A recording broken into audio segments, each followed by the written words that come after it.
Hello friends, Sasmita Mohanty Odia रसोई channel में आपण मानक बहुत बहुत स्वागत। आज मु बनाना मफिन्स कड़े रे तैयारी करी आपण मानक देखैबी। एथरे मु मैदार यूज करनी कि चीनी रे भी यूज करनी। एटा को मु तैयारी करी गुड़ और अटा रे आउ कड़े रे, जोटा कि हेल्थ पई बहुत भल रहइबो।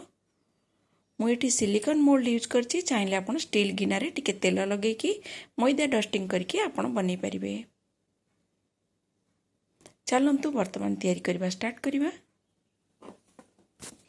बर्तमान मु कौन करछि, कड़े रे टिके लूण पके देछि। मु आगुरु ये लूण यूज करथिली, सेति आ कलर ब्राउन देखा जाउछि। आ ता ऊपर गोटे जालीर स्टैंड रखी देछि। आपण पाखरे जाली स्टैंड नथिले चाहिले गोटे प्लेट भी रखि परिबे। बर्तमान को कवर कर देबा आ लो फ्लेम रे 10 मिनिट पई याको प्रीहीट हवा पई रखि देबा। लूण टिके गरम हे जिवो, तापरे आमे केक को बेक करबा। बर्तमान को कवर कर देकी 10 मिनट तक छाड़ी देबी। गोटे कप अटा, जोटारे आपण रोटी तैयारी करंती सेही अटा सेतरु नीचे गोटे कप।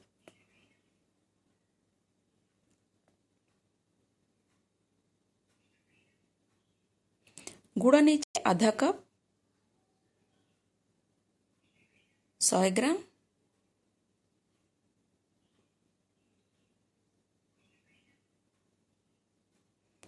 क्षीर नहीं आधा कप रु टिके अधिका। तेल नहीं रिफाइंड ऑयल 4 टेबल स्पून।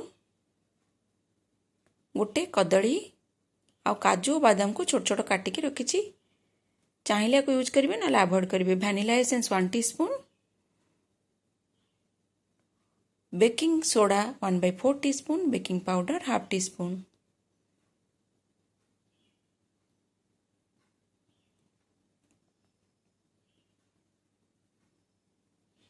लूण नहीं आउ दालचीनी पाउडर नहीं। आपण पाखे वैनिला एसेंस नथिले आपण गुजराती गुंड भी पकई पारे।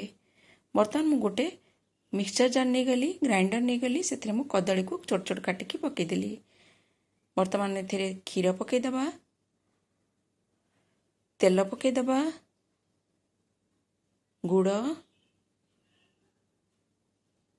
लूण 1 पिंच आ दालचीनी पाउडर, वैनिला एसेंस आ सबको मिसेकी ग्राइंड करदबा। ग्राइंड कला परे मु गोटे जगह को काटी देली। वर्तमान मु गोटे चना एमती नेली, तादरे आमे अट्टा दे देबा, बेकिंग पाउडर आ बेकिंग सोडा देकी भलो भाबरे चलै देबा। बर्तमान आको मिक्स करिबा। दरकार हेले आपण टिके पानी मिसेकी आको गोळेबे। बटर जदी थिक लागिबो, देखंतु टिके थिक लागुची। बर्तमान मते टिके पानी पके देली आ आको भलो भाबरे गोळै देबा। भलो भाबरे गोळै दियंतु जेमती एथरे लम्प्स रहइबनी आउ केक भलो भाबरे फुलिबो। मफिन्स टिके टिके पानी पकेकी गोलांतु। चाहिए आपण क्षीर भी दे परिबे। मु किछि ड्राई फ्रूट्स पके देली एथरे। वर्तमान मु एठी सिलिकॉन मोल्ड नैछि। चाहिए आपण माने स्टील गिना यूज करि परिबे। स्टील गिना रे टिके तेल लगै देबे आ ताधरे टिके मैदा को डस्टिंग कर देबे। तापरे सेतरे बसई परिबे। छोटो छोटो गिना रे आपण तैयारी करि परिबे। वर्तमान मु एथिरे बटर सब रख देबी। आपण पाखरे जदी काजू आ बादाम नथिबो, चाहिए आपण सेमती भी प्लेन बनै परिबे। वैनिला एसेंस नथिले गुजराती गुंड देकी बनै परिबे। सेतरे किछि बाउंड नै जे मु जोटा पकै छी आपण सेटा पकेबा को बाध्य। आपण पाखरे जो जोटा सामग्री थिबो सेटा देकी आपण करि परिबे। वैनिला एसेंस नथिले भी आपण अवॉइड करके गुजराती गुंड पकै दियंतु। बर्तमान आको टिके टैप कर दबा और ता ऊपर एमती काजू और बादाम को पके दबा। बर्तमान मु आगुरु जो प्रीहीट करके रखी कड़े ता ऊपर नहीं एटा रखीदेवी। एटा गरम हो गलानी, प्रीहीट हो गलानी। बर्तमान आधे आको रखीदबा। आको रखीदबा और गैस रो फ्लेम को लो कर दबा। बर्तमान कवर दे कि गैस रो फ्लेम को लो कर देली और 45 मिनिट्स तक ताको आमे बेक करबा। 45 मिनिट्स पर मु आको चेक करी।